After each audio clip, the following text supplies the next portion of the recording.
शिवसेनेनं आज रास्ता रोको आंदोलन केलं. हो, या रास्ता रोको आंदोलनाची काय नेमकी पार्श्वभूमी काय आहे? ह्या रस्ता रोको आंदोलनाची नेमकी पार्श्वभूमी ही आहे की महाराष्ट्राचं जे सरकार आहे हे दुःशासनाचं सरकार आहे, झोपी गेलेलं सरकार आहे, गेंड्याची पातळी पांघरलेलं सरकार आहे. यांना कुंभमेळ्याला त्यासाठी 25,000 कोटी याच्याजवळ आहेत, पण शेतकऱ्याच्या कर्जमाफीसाठी 16,000 कोटी ह्या नपुसक सरकारजवळ नाही आहे. आणि मी माझं आता वय रनिंग 70 वर्षाचा आहे. मी इतका खोटा बोलणारा मुख्यमंत्री महाराष्ट्राचा पहिल्यांदा पाहिला.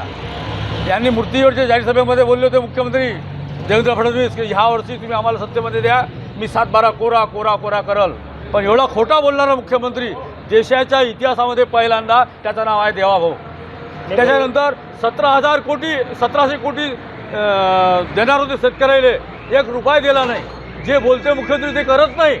ह्या सरकारची काय नियत आहे? दररोज शेतकऱ्याच्या आत्महत्या होत आहेत. ह्या आत्महत्या कधी थांबतील? ह्या आत्महत्या थांबल्या पाहिजे. आणि शिवसेनेचा प्रत्येक शिवसैनिक त्याच्या शरीरामध्ये शेवटचा रक्ताचा थेंब असेपर्यंत आमचे जे शिवसेनेचे कार्याध्यक्ष आहेत सन्माननीय उद्धवसाहेब ठाकरे, युवा सेनेचे आदित्यसाहेब ठाकरे आणि आमचे अकोला जिल्ह्याचे उपनेते आमदार नितीनजी देशमुख यांचा आदेश जोपर्यंत पुढे मिळत राहील हे आंदोलन याच्यापेक्षा अधिकाधिक आम्ही तीव्र केल्याशिवाय शांत बसणार नाही. नेमकी सरकारकडून काय अपेक्षा आहे? नेमकी सरकारकडून काय अपेक्षा आहे? सरकारकडून आम्हाला शेतकऱ्याला हमीभाव भेटला पाहिजे.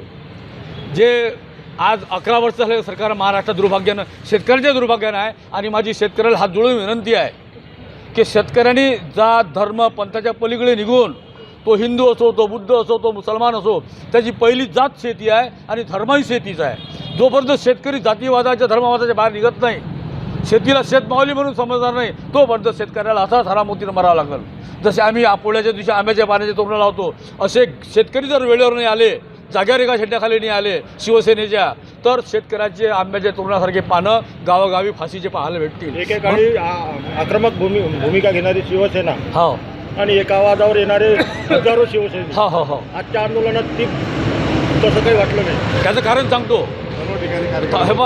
हे आंदोलन जे आहे हे फक्त मुर्जेरच्या तालुक्यामध्ये एका ठिकाणी नाही आहे. हे आंदोलन तालुका प्रमुख गजानन चौधरी, शेतकरी सेना प्रमुख अरविंद तायडे, जगदीश शेबिले पाटील, हा आमचा काय नाव निलेश हळदकर, हे जे आमचे असंख्य शिवसैनिक जे आहेत, गोपाळ गायकवाड आहे काय, जगदीश शेबिले पाटील, विष्णुभाऊ साबळे, हे जे आमचे असंख्य शिवसैनिक आहेत हे विभागले गेलेले आहेत. काही जांभा फाट्यावर आहे, काही लाकुरी फाट्यावर आहेत, इकडे दांब्याला आहे, इकडे हातगाव फाट्यावर आहे. 6 ठिकाणी हे आंदोलन आहे. म्हणून तुम्हाला दिसते. नाही तर आम्ही ह्याच्यातला एक शिवसैनिक जो आहे हा हजाराला भारी आहे. आम्ही आता मी एकट्याच मोटरसायकल लावली आडवी. हे ताकद फक्त शेतकऱ्यांसाठी शिवसैनिक दाखवू शकते. पण पवित्रा स्वीकारलेला आहे शेतकऱ्यांच्या हितार्थ. काय तुम्ही आज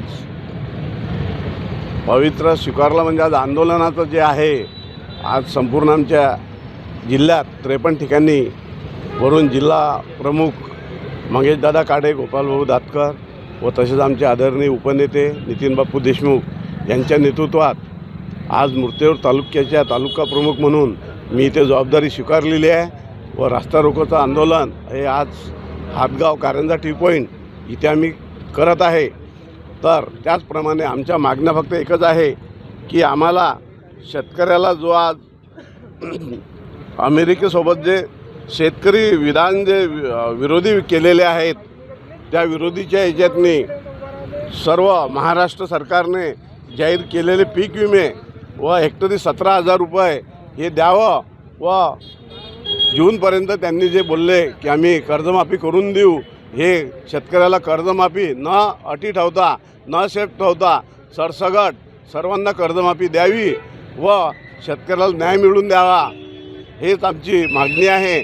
त्या हिशोबाने सर्व तालुक्यातील आमचे शेतकरी बांधव हे सर्व माझ्यासोबत आहे व सर्व सेनेचे कार्यकर्ते. शेतकऱ्यांना पीक विमा द्यावा, हो, कर्जमाफी द्यावी, हो. पण शेतकऱ्याच्या मालाला भाव नाही, त्या संदर्भात काय केलं? शेतकऱ्याला मालाचे भाव म्हणजे आज जे 9,200 रुपये जे समजा तुरीचा भाव होता तो आज 7,500वर आणून टाकलेला आहे. आज हे जे काही प्रत्येक गोष्टी आयात करून राहिलेल्या आहे याच्यात शेतकऱ्याची पिळवणूक होऊन राहिली. शेतकरी खलास झालेला आहे. हमी भाव याच्यात शेतकऱ्याला मिळाला पाहिजे व हमीभावापेक्षा जास्त 2 पैसे शिल्लक द्यायला पाहिजे. त्यासाठी शिवसेनेची भूमिका काय? आमची हेच भूमिका आहे की याच्यात जर समजा शेतकऱ्यांनी जर समजा शेतकऱ्याला जर भाव वाढीव दिला नाही, शेतकऱ्याला जे हमीभाव दिला नाही, तर आम्ही पुढचं येणाऱ्या या 15 दिवसात तीव्र आंदोलन करू. एवढंच. म्हणजे कार्यकर्त्यांची आणि पोलिसांसोबत झटापट झाली, काय नेमकं कारण होतं रास्ता रोकोसाठी? रास्ता रोकोसाठी झालेली आहे की त्यांचं एकच म्हणणं होतं की बा लहान शाळेची मुलं आहेत, पेपर आहेत, त्यांना जाऊ द्या. आम्ही समजदारी घेतली, त्यामुळं आतापर्यंत काही विषय नाही आहे. आमचे कार्यकर्ते तेवढे समजदार आहे व पोलीस प्रशासन पण समजदार आहे, त्यामुळे आम्ही त्यांच्याविषयी दिलगिरी व्यक्त करतो आहे. काही राजकीय लोकांकडून असा बोलावा येतो आहे की आजचं जे आंदोलन आहे शेतकऱ्यांनीच नेमकी याच्याकडे पाठ फिरवलेली आहे. शेतकऱ्यांनी पाठ फिरवली असं नाही म्हटलं चालते, कारण की शेतकरी आज एवढ्या संकटात आहे की त्याला काम करताना शेतात मजूर नाही भेटून राहिला. आज हा हरभरा हंगाम आहे, गहू सोंगण्याचा, हरभरा सोंगण्याचा हंगाम आहे. आज बरेच ठिकाणी गारपीट झालेली आहे. ह्या आम्ही कोणाच्याही प्रेशरखाली येत नाही, सत्ता जरी कोणाची असो, पण आम्ही शिवसैनिक स्टाईलनी आज हे आमचं जे आहे हे उग्र आंदोलन नाहीच आहे, शांततेचं आहे. पण आम्हाला जर शेतकऱ्याला जर हमीभाव मिळाला नाही तर पुढचं आंदोलन इतकं शिवसेने स्टाईलनं होईल की आम्ही मराली भेट नाही. शिवसैनिक असा आहे की आम्ही कोणालाही भेट नाही आणि भेटणार पण नाही.